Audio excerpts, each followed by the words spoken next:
I was hoping you could just summarise the IT resource sharing initiative you've undertaken and the benefits it's delivered. Sure. Do you want to start, or shall I? Look, if you want to, you start and I'll cover off anything else. Okay. So essentially the City of Prospect lost 2 of its full-time IT staff a couple of years ago, and Teacher Gully stepped in and offered to provide through an informal arrangement, IT support, just to help them through that period. And then after some time under that sort of arrangement, a report was done by a crowd called BRM Holditch to look at options, I guess, for delivering IT services for Prospect, and those included a managed services arrangement, a commercial arrangement, a value-add sort of collaborative arrangement with Teacher Gully, and then also recruiting back their own team. The benefits, I guess, were seen in terms of collaboration and value-add, that Teacher Gully option was the way to go, and from there a draft service level agreement was prepared. So I came into the council a couple of years ago, and at that point in time the agreement was still in draft and the arrangement fairly informal. So we worked over a number of months on basically formalising the agreement and getting some priority projects scoped and budgeted to deliver, particularly around IT infrastructure over the next year. Yes. So that's sort of how it came about, I suppose. Sure. Some of the key challenges that needed to be overcome were convincing the elected body, particularly of the City of Tea Tree Gully, that this was actually a good thing to do. Yes. Because it actually involved, once we actually got in there and did some sort of, I guess, baseline analysis, we established that, not dissimilar to ourselves at Tea Tree Gully Council, there were a number of sort of infrastructure issues and software issues, like unlicensed software that hadn't been upgraded, and this is their main enterprise-wide system. Yes.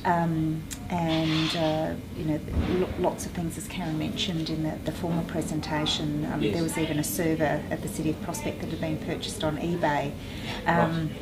And things without support, and we couldn't actually get suppliers to come in and actually provide support without actually making sure that all the software was licensed. So there was quite a bit of, basic housekeeping that needed to be done to establish the state of play, the baseline that we were working from. There was also a huge backlog of work that needed to be done to address a lot of the risks that were inherently in that environment that we walked into.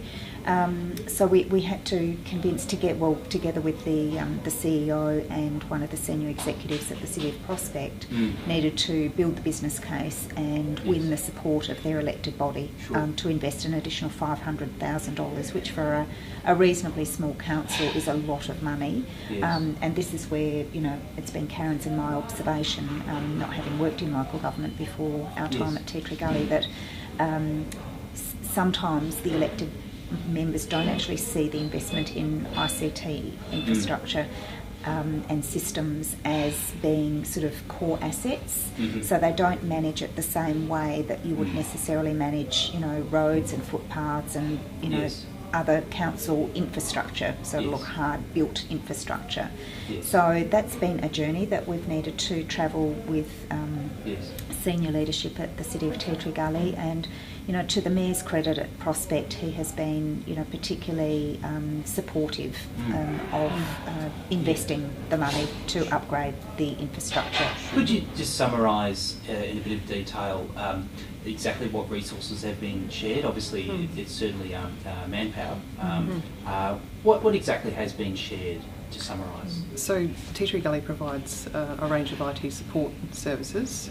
So we use our resources to provide that service to City of Prospect, and they've retained their own help desk, first level support staff. So at the moment it's not really what you call a traditional shared services model, in that help desk resource doesn't come and work for Tea Tree Gully. I think there could be benefits in that down the track if you could establish that kind of model. So at the moment it can be a bit restrictive because they've only got the one person, and we sort of provide the backfill coverage, I suppose, when that person is not available. But it can be a bit challenging trying to direct resources that you don't actually have that control over.